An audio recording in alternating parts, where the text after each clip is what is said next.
When I'm thinking about the budget challenge and what Senator Bartlett said is true, this is a serious challenge we're facing as a state. I know that I will bring to the table as governor some of my, first of all, my recognition that the way we get out of this hole is get people working again. So my number one priority when I'm looking at the budget is how do we spend our tax dollars in a way that helps jumpstart job growth. That's going to be number one, because once people are working, there's tax revenues, and it'll be easier to fund our programs. The other piece is we want to make sure that we have strong communities. I mean, that's why Vermont is a great place to live. That's why we're a leader in community-based mental health services. That's why we're the envy of the country when it comes to deinstitutionalization and our success. So we cannot back off from those commitments. When I'm taking a look at where do we make cuts, because there's going to have to be cuts, I'm going to look at for waste first. I mean, one example in my own office is a year and a half ago we took over an agency, a department that was under the governor's office. It was the Public Records Division. And doing our analysis of, what are we doing and why, we found a whole department, 9 people doing work that was completely outdated, probably for 12 years. There were microfilming records. Now, if you think about it, our records are all digital now. But no one ever asked why. Why do we keep doing that? And so the first thing I'll do when I'm governor is have my managers ask the question why every step of the way. That was millions of dollars of waste. When we have real needs out in our communities, we can't afford to waste a single dollar. That's what.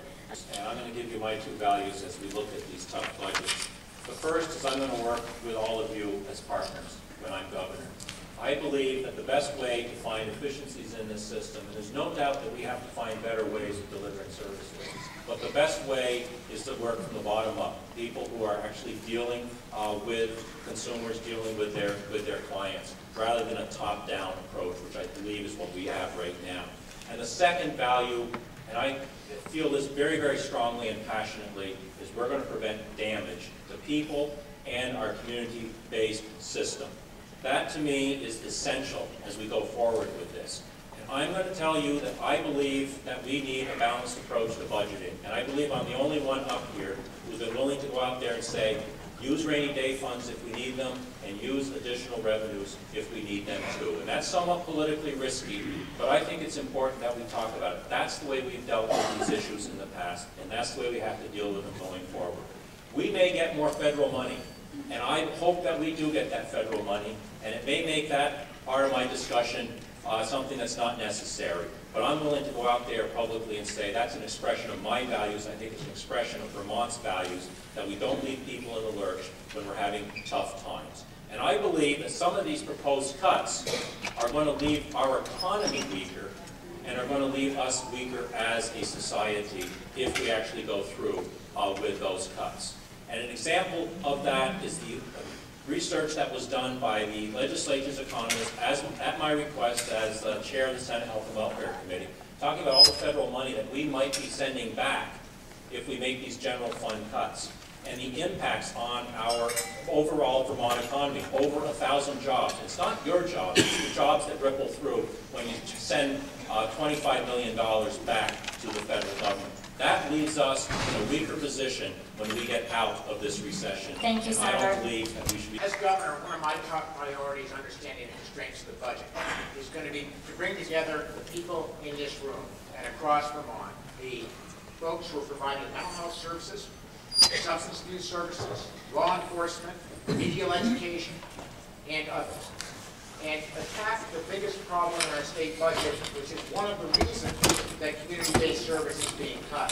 The second biggest area of growth in the state budget right now is corrections.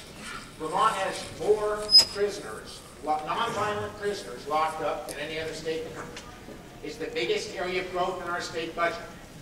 As governor, I'm going to reorganize that very aggressively, and it will be controversial, but we will do it because I get tough things done, to ensure that we stop that phenomenon, we reduce that growth, and we use those dollars to support the community-based system that Vermont has been so proud of. How are we going to do it? And let me tell you where this comes from. I am a family member that I went to AA with right here in Burlington about 6 months ago. At that AA meeting, there were 3 people that got up to talk about their issues. 2 of them got up, young men who have children, who have substance abuse issues, obviously, and who have been clean for a year and a half, are back in the workforce, are making child support payments to their children. And guess what? They were being sent to prison in Vermont in the next 6 weeks for offenses, nonviolent offenses that they had committed to feed their substance abuse habits. That's the choice we're making as a state. So what will I do?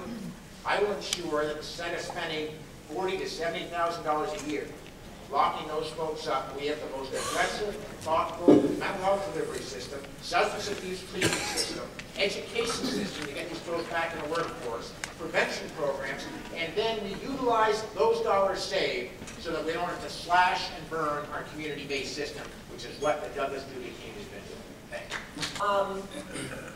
I'm running for governor because I actually have figured out how to solve the financial problems of this state and deliver good services. And it centers around correction, substance abuse, and mental health issues. And in appropriations for several years, we've been saying, do this, and this saves money that we aren't spending in corrections, and let's build transitional housing in the community, let's do more with mental health services. And there's a big bill that the Senate has just passed that does that same sort of thing by saving and not putting these as many folks in, allowing some non-violent offenders out. It generates $4.8 million, and we're going to reinvest some of that in the community. Part of the problem is, I believe that what we need right now is to make a significant investment in the support systems in the community, so that folks will be comfortable either not putting in people in corrections in the first place or allowing nonviolent folks to come out of corrections early. To do that, and unfortunately I think the federal government is riding in on a white horse for us, there's going to be some money that will allow a new governor to make investments directly into the system so that we can get people out of corrections, have them get the help they need, stop people from going into corrections by getting the help that they need, and have communities comfortable with this because the support systems will be in place to have everybody feel safe. If we do that for several years, we will literally save millions and millions of dollars, which can continue to be reinvested in new folks. Thanks. The first is transparency. Transparency is knowing what it is that is going on in your government, how dollars are being expended, and what is expected of those who are given those resources. When I hear the questions about the challenges for change process, and I hear questions about what's going on in with state employees at the state hospital, and when I hear from people who are consumers, what I hear is a loss of trust. It's a loss of trust that the decisions that are being made in a framework that makes sense and for reasons that are in the best interest of individuals. You also have a situation where organizations like community mental health centers don't know the goals that they are being asked to achieve out of the cuts that they are being told they have to make. We absolutely have to, as a state government, be clear on what are our goals, what are our objectives, what works and what doesn't, and then how are we achieving or not achieving those goals once we actually go to implement them. When I was the head of AmeriCorps Vista, we did transformational work with 6,000 people and nonprofit organizations, not by blaming federal employees for the problems or the nonprofit partners, but by saying, we will put incentives on the table if you achieve these goals that we know will make our program more efficient and more effective. And we got incredible numbers of people to step up and to make a difference. The second is social return on investment, to make sure that we all know what it means to put a dollar in, what we're looking to get out, which will serve the organizations here incredibly well compared to other parts of state government.